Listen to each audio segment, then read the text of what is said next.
slow up, no I don't take shit. I got no love for the fakeness. If you wanna play tough and wanna hate this, I'll always show up.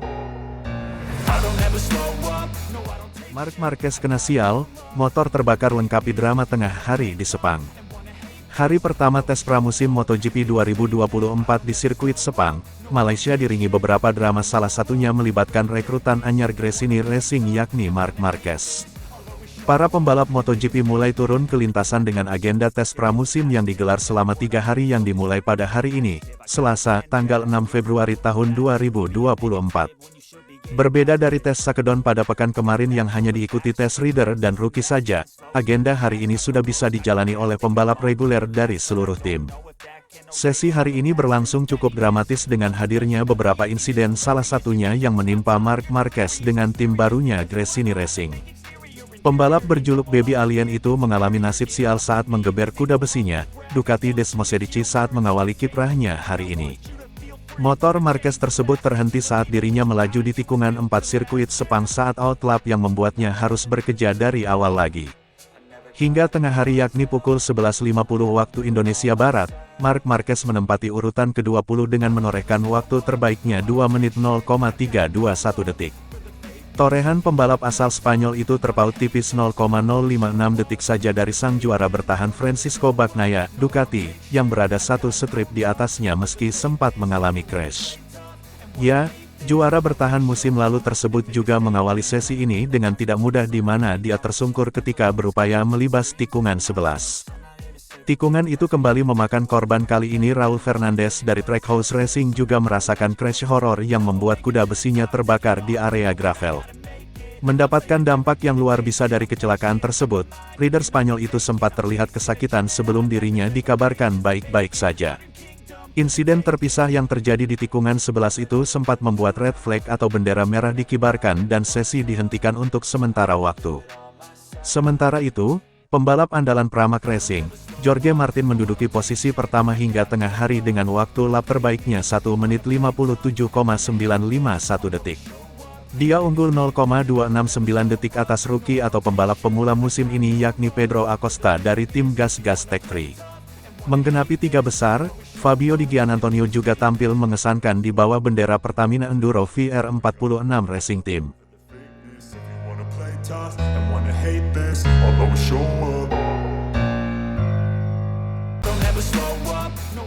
Pengembangan motor Honda di MotoGP lebih enak usai ditinggal Marc Marquez. Honda sedang melakukan pengembangan motor balapnya untuk pertarungan di MotoGP 2024. Pabrikan asal Jepang ini menyatakan lebih enak dalam melakukan riset motornya usai ditinggal Marc Marquez.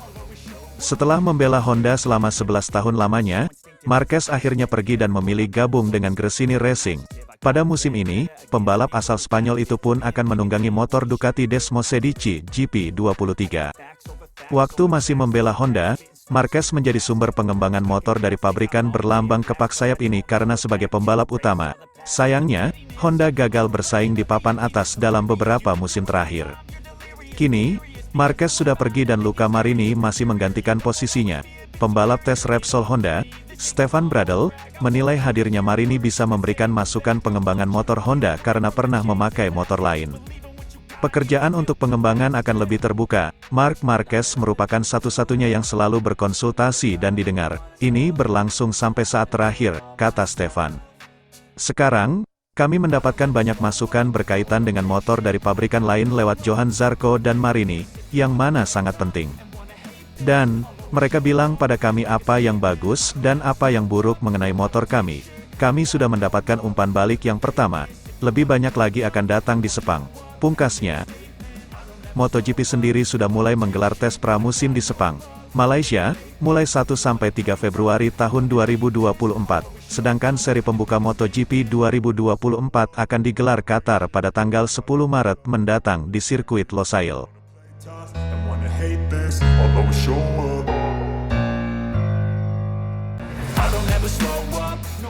Gas-gas tidak ingin membebani Acosta dengan ekspektasi tinggi. Menjadi satu-satunya rookie MotoGP musim ini, Pedro Acosta dianggap sebagai talenta terbaik yang datang ke kelas Premier sejak Marc Marquez tahun 2013.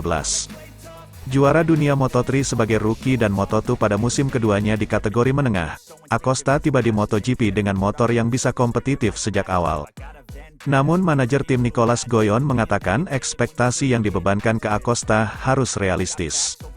Berbicara kepada MotoGP.com, Goyon berkata, apa yang bisa dicapai Pedro tahun ini, menurut saya, setelah beberapa waktu setelah Covid, keadaan menjadi semakin sulit. Mengendarai motor MotoGP tidak seperti 10 tahun yang lalu ketika Anda bisa langsung bertarung memperebutkan podium. Sekarang ini sangat kompetitif dan motornya sulit untuk dipahami. Anda perlu memahami perangkat di depan, perangkat di belakang dan ada banyak tombol. Semua ini butuh waktu untuk memahaminya. Saya pikir kami perlu memberikan waktu kepada Pedro untuk mempelajari motor dan cara mengendarai motor. Jika Anda hanya melihat semua aerodinamis di mana Anda memiliki lebih banyak beban di bagian depan, pengereman memiliki lebih banyak bobot di bagian belakang dan ini semua adalah hal yang perlu Anda integrasikan. Bagian belakang adalah tempat di mana Anda juga harus banyak belajar, jadi pesan saya kepada para penggemar adalah bersabar. Beri dia waktu untuk mempelajari motor, saya pikir berada di posisi 10 besar adalah target yang bagus. Goyon melihat Marco Bezzecchi sebagai contoh yang bisa diikuti Acosta, di mana pembalap VR46 Ducati itu tampil impresif sebagai rookie sebelum memenangi 3 balapan pada musim keduanya di MotoGP. Lihatlah seseorang seperti Marco Bezzecchi yang menjalani tahun rookie yang hebat, dia berakhir di posisi ke-9 di musim pertamanya dan dia adalah Marco Bezzecchi. Berstatus rookie, Acosta sudah memulai persiapannya menuju musim 2024 dengan mengikuti hari pertama tes Sakedon Sepang. Itu adalah hari kedua pembalap 19 tahun itu di atas RC16. Acosta belum menggunakan sasis karbon yang dimiliki gas-gas untuk pertama kalinya. Namun, Goyon melihat Acosta akan menggunakannya dalam beberapa hari mendatang. Ya, kami akan memiliki sasis karbon, kata pria Prancis itu. Kami akan mencobanya tetapi saya tidak yakin apakah kami akan langsung mencobanya. Tapi kami pasti akan mendapatkannya. Kami senang berada di level yang sama dengan tim pabrikan.